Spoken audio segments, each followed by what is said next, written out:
Just started the cleaning process of the interior, and just took out the center console here. And while I was taking it apart, I took a look at the central locking switch that was not working, and looking at the back side of it, it's completely falling apart. It's also soaked in coffee as well. I purchased a new one from the auto wrecker as well, 25 bucks, plugged it in, everything works great. So now we just got to get back to cleaning. Here's the center console. This is before. Just gonna take a light scrub brush to it with some dish soap and reinstall. Almost through the interior detail.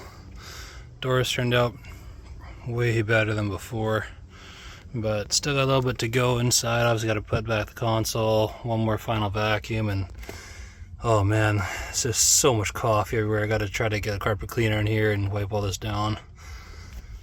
But all the makeup came off, all the turn signal stalks and all that. Haven't really done much with the steering wheel yet. Still have to disassemble, switch out to the leather one. Still going to try to clean up this old Alcantara. And I don't know if you can see it, hopefully it shows up here, but there's little micro cracks in the speedometer here.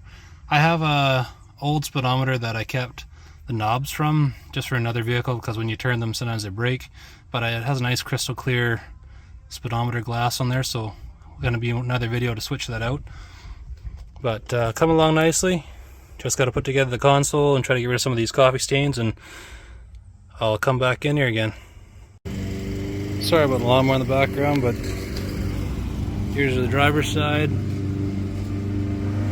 Way better. Check out that map pocket.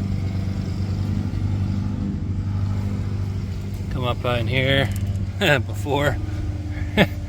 You remember how this looked, just absolutely covered in foundation. Obviously still the steering wheel isn't done yet. Was able to clean up the Alcantara shift boot a bit. Doesn't look fantastic, but it looks better than it did. Still waiting on the new shift knob. The console turned out pretty decent, but that cup holder is a bit worse for wear. Might get a replacement, might not 100% yet.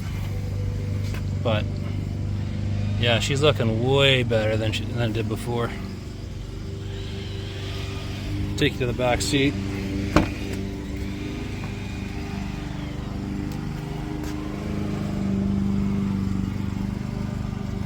There's a bunch of scratches in this interior as well, so unfortunately not much I can do about that. But just way cleaner. I'll show you guys the bucket of water here. Like, just crazy. Absolutely filthy. A couple other things I noticed that I got to get done here, other than the speedometer glass on the edge here. Of course, you got the typical glue delamination. Gonna take those off, re-glue. It's on both sides. Thankfully, the headliner looks decent. So I'm gonna replace this glass cover on the instrument cluster here. And I'm doing this because if you can look closely on the sides here, I think someone might have jammed their hand into it at one point and it's cracked all along the edges and stuff. It's not terrible, you can still see through it, but I have an old extra cluster and the plastic's good, and I was actually going to throw it out so I can take it apart, swap over the plastic, and be good to go.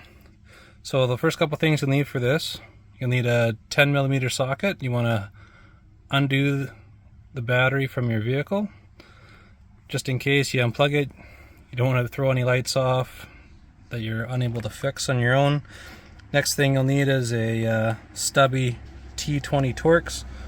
That way you can undo this screw here, this screw here. You may need a little bit more leverage if they're really tight, but you should be okay with just a regular screwdriver. Past that, you'll need a T10 Torx to actually take the cluster apart. And past that, I'll show you on the workbench once this is out. Once you get those two screws out, you're going to have to work the top here with your fingers a little bit, push up, pull, but whatever you do, well, you can pull on the knobs, but they're just going to come off. They will have to come off later, but I would really highly suggest not pulling on them. You don't want to break anything internally. And it should just slide out like so. Of course, you want your steering wheel in the lowest position. If that's not enough space, you can always take it off too. Put it in the back here. I'll show you the connections you got. On the back of the cluster you have two connections, one here and one on the right that's white. They are both color coded as well as they're also different shapes, so you can't mix them up. When you're taking these out, they're going to be in this position here. So what you need to do, press down on this tab here, like so. And it's tough with one hand. When you have two, it's much easier. But so you press here, this will actually slide, and as you push down, it'll actually push this clip out and come out on its own. To re-engage, press it in, and then push this down to snap back in place to lock it. If you push this all the way down, try to insert it, it's in a locked position, you will not be able to get it in. When you have this all out, it's a great time to come back in and detail all this stuff out here, right along the crease where you usually can't get to. I'm going to give this a quick wipe down, and then I'll show you on the bench how to take apart the speedometer. So I already have the donor apart. As you can see, it's from a diesel. I purchased this for another project because I actually broke these little arms, to adjust the time on one of them. I think it's the one on the right, and I took it out to replace it on another. I was going to throw it away, but this plastic is crystal clear, so I thought, hey, it'd be great to switch it over to this one. The only thing with the new one to the old is these chrome trim rings, or silver trim rings. I'm hoping I can take them off this one and transfer them to the new one. First thing you want to do, pull the two stalks off, and then flip it over, and you're going to have a few T10 Torx screws. It looks like you're missing a few when you look at this at first, but I'm going to mark them. So you got one here, two here, three here, and there's a fourth one. There should be one in the middle here somewhere, but this one doesn't appear to have one. Anyway, I'm going to mark where all three of these went with the original with the Sharpie. So marked where the four screws go, one here, one here, one in the middle, kind of hard to see initially, one here, and then you actually, there's a couple of push tabs, we'll push in, and the whole thing should just pop right out. I'm going to flip it over, and the whole plastic will just lift right off. Unfortunately, just re-engaged on the back side. I need two hands to do this, but once I take it off, I'll bring it back in, see if I can remove those silver rings, and we'll reassemble. Unfortunately, I'm not able to take out these silver trim pieces and put them in the new one. I feel like if I push it much harder trying to get them out than I have been, I'm just going to break them. So unfortunately, I think I'm just going to live with the cracked glass on this.